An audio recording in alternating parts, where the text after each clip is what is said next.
In yesterday's lesson, we finally learned how they got past the 10 years of the Great Depression.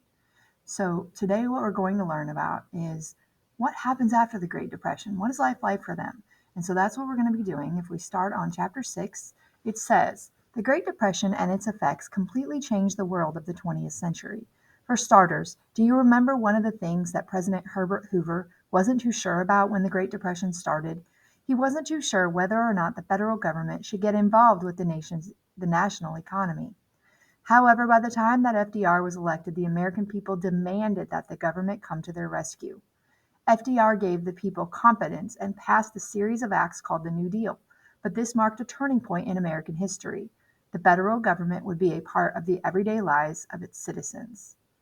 Some of the framers of the U.S. Constitution, like Thomas Jefferson, had imagined a federal government that would be limited in how much it demanded from the people and how much of a role it played in their lives. However, after the Great Depression, there were laws that governed how people worked, how they invested their money, and even how they lived after they retired or when they were having a rough time economically. These laws weren't necessarily a bad thing, but they did change forever the role of the government in people's lives. Also, many groups that had been divided socially and politically before the Great Depression found themselves working together for the same goals during it. For example, African Americans, whites, rich and poor, all suffered together during the 1930s, and they had to learn to work together in order to solve the problems. After the Great Depression, many social problems had been solved. Most of the federal programs that were created by the New Deal are still around today. For example, Social Security still helps retired Americans, and the FDIC still protects our investments in banks today. We can be glad that these programs are around because they are helping the United States economy so that another Great Depression never comes.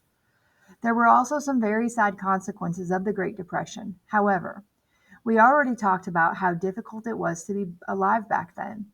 The American people were desperate to find a leader who would help them to solve their problems. They wanted someone who would take charge and guide their nation into more prosperous times. President Roosevelt did this by having fireside chats with fellow Americans and by passing helpful legislation through to make it into law. However, things were quite different in Germany. Germany after World War I had a lot of reparations, or penalties, to pay to the nations that it had attacked. This made things very tough on the economy. When the Smoot-Hawley Tariff Act was passed in 1930 and then the Great Depression came, the national economy completely collapsed. Their currency became worthless and people would burn money because it was cheaper than burning wood.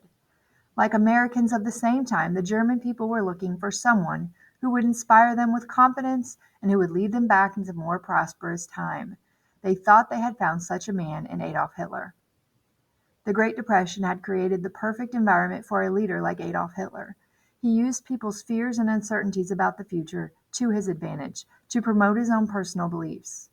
Unfortunately, many people died as a result of World War II, which was started mainly by Adolf Hitler and his twisted ideas. This was the saddest consequence of all from the Great Depression. Finally, as we mentioned before, an entire generation had been raised during the Great Depression. After having lived for so long without work, when they finally got a job after the Great Depression had ended, they were likely to stay with their employer for their whole lives, grateful to have a steady paycheck.